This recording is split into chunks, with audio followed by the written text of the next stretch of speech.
नमस्कार, सुप्रभात, जय जोहार, बहुत स्वागत आप सभी का IBC 24 में और मैं हूं आपके साथ शुभांगी ठाकुर। गुड मॉर्निंग छत्तीसगढ़ आप देख रहे हैं। इस बुलेटिन में हम आपको देंगे छत्तीसगढ़ की सभी खबरों का पूरा अपडेट, लेकिन सबसे पहले नजर डालते हैं आज के हेडलाइंस पर। आज रायपुर में प्रमुख लोकायुक्त पद की शपथ लेंगे इंदर सिंह उपवेजा। राज्यपाल रमेन डेका दिलाएंगे शपथ। CM विष्णु देसाई भी होंगे शामिल। अंबिकापुर मेडिकल कॉलेज कैंपस में मिला महिला का शव। नातिन के इलाज के लिए अस्पताल आई थी महिला। परिजनों ने जताई हत्या की आशंका। बिलासपुर में गैंगरेप के 2 आरोपी गिरफ्तार। 3 लोगों ने किया था दुष्कर्म। 2022 में हुई थी वारदात। रायपुर के नामी होटल में पुलिस की दबिश। जुआ खेलते 10 लोगों को किया गिरफ्तार। 2 लाख की नकदी भी जब्त। और देश भर में धूमधाम से मनाया गया श्री कृष्ण जन्माष्टमी का पर्व। रात 12 बजे मथुरा में जन्मभूमि मंदिर के कपाट खुले। छत्तीसगढ़ के CM ने दिव्यांग बच्चों के साथ मनाया जन्मोत्सव।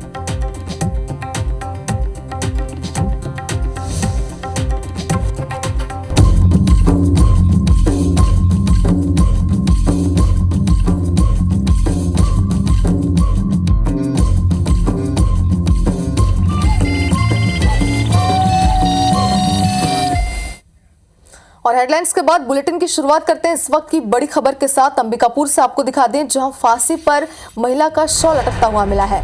मेडिकल कॉलेज कैंपस में ये शव मिला है। आपको बता दें कि नातिन के इलाज के लिए महिला अस्पताल आई हुई थी। परिजनों ने हत्या की आशंका जताई है। मणिपुर थाना क्षेत्र का ये पूरा मामला बताया जा रहा है। ज्यादा जानकारी के लिए हमारे सहयोगी अभिषेक सोनी हमारे साथ फोनलाइन पर जुड़ चुके हैं।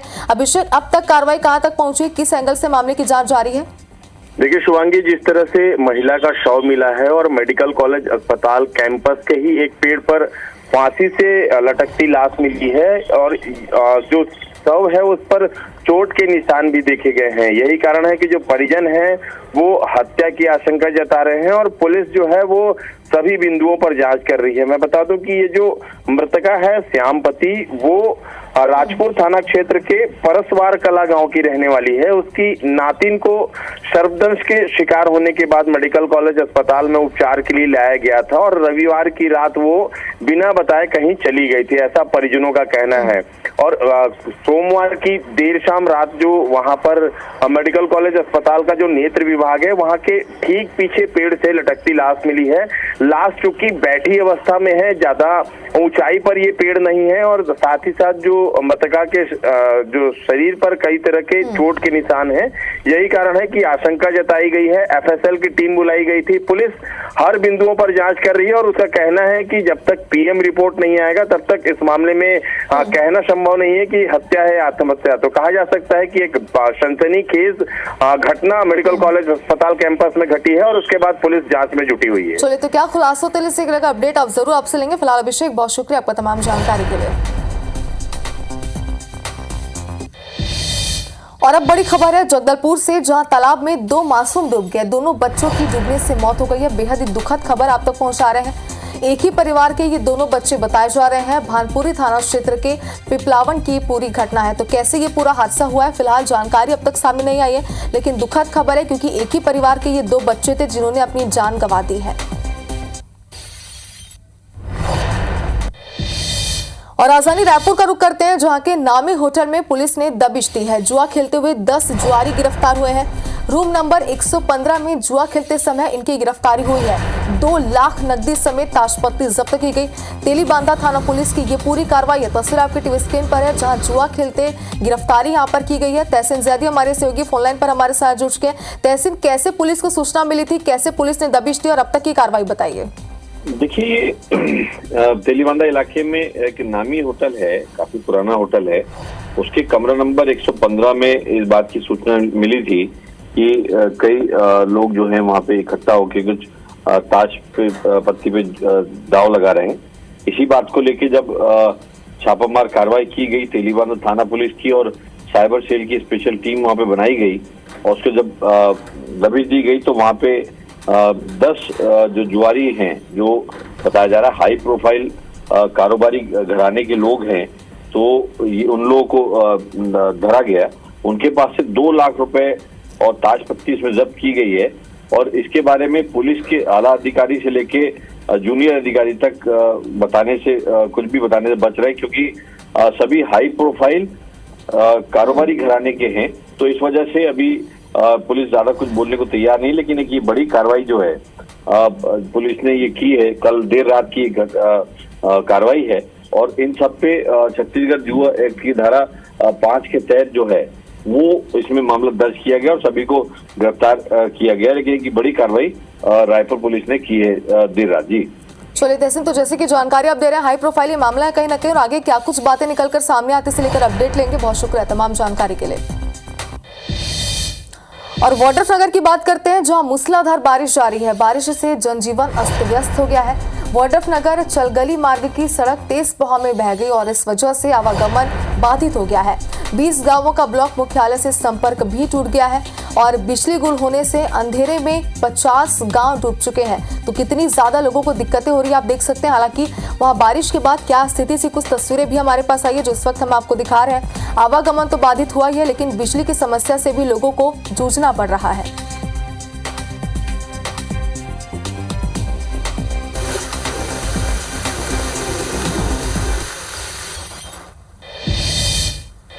और बीजापुर ब्लॉक के रेड्डी और कमकानार में बहती नदी जानलेवा साबित हो रही है। कैसे, ये भी आपको बता दें। दरअसल यहाँ पर हालात ये हो चुके हैं कि लोगों को स्वास्थ्य सुविधाएं पाने के लिए भी जान जोखिम में डालनी पड़ रही है। बीजापुर से आई इस तस्वीर को देखें। उफनती नदी से प्रसव पीड़िता को घाट से पार करवाया जा रहा है। प्रसव पीड़िता के बारे में स्वास्थ्य विभाग को जानकारी दी गई, लेकिन स्वास्थ्य विभाग के कर्मचारियों ने अपनी जान पर खतरा बताकर गाँव में आने से ही मना कर दिया। ऐसे में प्रसव पीड़िता और उसके गर्भ में पल रहे बच्चे की जान बचाने के लिए परिवार ने खाट में डालकर नदी पार कराना ही सही समझा। खाट में पीड़िता को डालकर अपनी जान को जोखिम में डालकर परिजनों ने पीड़िता को स्वास्थ्य केंद्र पहुंचाया और सुरक्षित प्रसव भी करवाया। ऐसी तस्वीरें सरकार के विकास के दावों की पोल खोलती हुई नजर आती है। विकास के बड़े दावे तो किए जाते हैं, लेकिन हकीकत तो यही है कि आज भी कई अंदरूनी इलाकों में स्वास्थ्य सुविधाएं पाने के लिए जान जोखिम में डालनी पड़ रही है।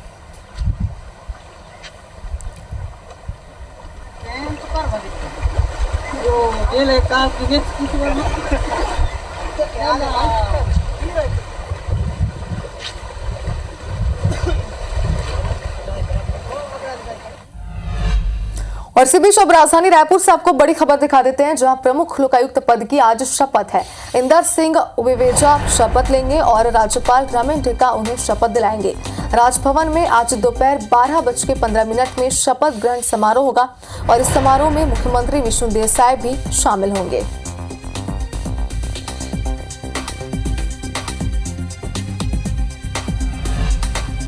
और छत्तीसगढ़ की राजधानी नवा रायपुर की अगर यहां पर बात करें तो नवा रायपुर में 14 चौराहों के नामकरण के लिए समिति बनाने का निर्णय लिया गया है। इसको लेकर भी आरोप प्रत्यारोप का दौर शुरू हो चुका है और बीजेपी सरकार के इस निर्णय पर तंज कसते हुए पीसीसी चीफ दीपक बैज ने कहा कि बीजेपी सरकार बनने के बाद योजनाओं को बंद करना, नाम बदलना सिर्फ इसी पर टाइम पास हो रहा है। उसके लिए करने के लिए कोई भी और काम उनके पास नहीं है। वहीं गृह मंत्री विजय शर्मा ने पलटवार करते हुए कहा कि बीजेपी ने नया रायपुर बनाना था, उसे संवारने का काम भी बीजेपी ही करेगी। इधर स्वास्थ्य मंत्री श्याम बिहारी जायसवाल ने कहा कि नामकरण यथावत रहेगा, बदल जाएगा या समीक्षा होगी, समिति की बैठक में तय होगा। वैसे हमारी कोई मंशा नहीं है कि दूसरे के स्थापित चीजों को बदले, लेकिन जो राष्ट्रीय और राज्य के महापुरुष हैं उनके नाम और गरिमा दिखे, ये हमारी मंशा है। छत्तीसगढ़ में कांग्रेस की सरकार बनने के बाद ओल्ड पेंशन योजना लागू की है, लेकिन तब भी सरकार केंद्र सरकार के कानों में जू तक नहीं देंगी। लेकिन आज बढ़ते दबाव को देखते हुए ओल्ड पेंशन योजना को ही उन्होंने लागू की, लेकिन उसको नाम बदलने का काम किया। तो इसमें कोई नया चीज है ही नहीं। भाई हमने तो नया रायपुर बनाया था, भाजपा ने नया रायपुर बनाया था। भाई नामकरण भी करना बाकी है, वो भी करेंगे। उन्होंने क्या किया था, पिछली सरकार के किसी भी योजना को बंद करना, नहीं चलाना, ऐसी कोई भावना माननीय विष्णुदेव साय जी की सरकार में नहीं है। जो अच्छा है वो किया जाएगा। ऐसा कोई निर्णय नहीं है कि पुराने चौक चौराहों का नाम यथावत रहेगा या बदले जाएगा। कमेटी की बैठक के बाद ही उस पर निर्णय लिए जाएंगे कि उसके बिंदु, विषय बिंदु क्या होंगे। और छत्तीसगढ़ को जल्द ही एक और सौगात मिलने जा रही है। प्रदेश में 3 नए एथेनॉल प्लांट की स्थापना की जाएगी। इसके लिए केंद्रीय सहकारिता मंत्री अमित शाह ने दिशा निर्देश दिए हैं। गृह मंत्री अमित शाह ने रायपुर प्रवास के दौरान विभागीय बैठक में कहा है कि छत्तीसगढ़ के 4 शक्कर कारखानों में सिर्फ 1 में एथेनॉल का उत्पादन हो रहा है। बाकी 3 कारखानों में भी 6 महीने के अंदर मल्टीफीड एथेनॉल उत्पादन संयंत्र लगाया जाए, जिससे मक्का और गन्ने से एथेनॉल उत्पादन किया जा सके। इसके लिए केंद्र सरकार मदद करेगी। गृह मंत्री के इस दिशा निर्देश पर बयानबाजी भी छिड़ गई है। पूर्व मंत्री अमरजीत भगत ने कहा कि छत्तीसगढ़ में कांग्रेस ने लंबे समय तक केंद्र से एथेनॉल प्लांट की अनुमति मांगी थी, लेकिन नहीं मिली। अगर पहले अनुमति मिली होती तो आज प्रोडक्शन शुरू हो जाता। इस पर डिप्टी सीएम विजय शर्मा ने पलटवार करते हुए कहा कि कांग्रेस सब अपने फायदे के लिए करती है, हम जनता के फायदे के लिए काम करते हैं।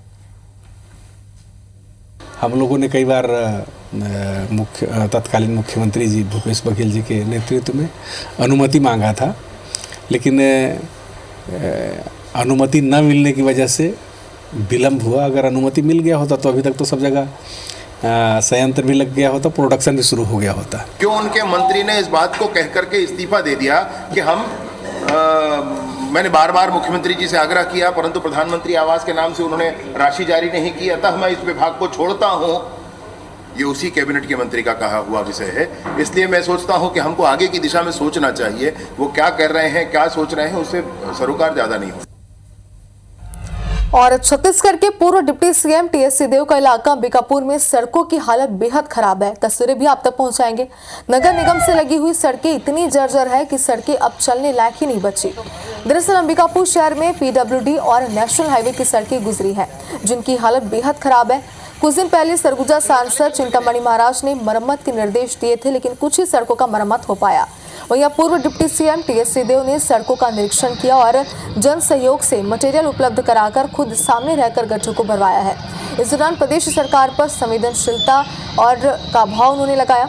इधर बीजेपी ने भी पलटवार करते हुए कहा कि ये सिर्फ दिखावा है।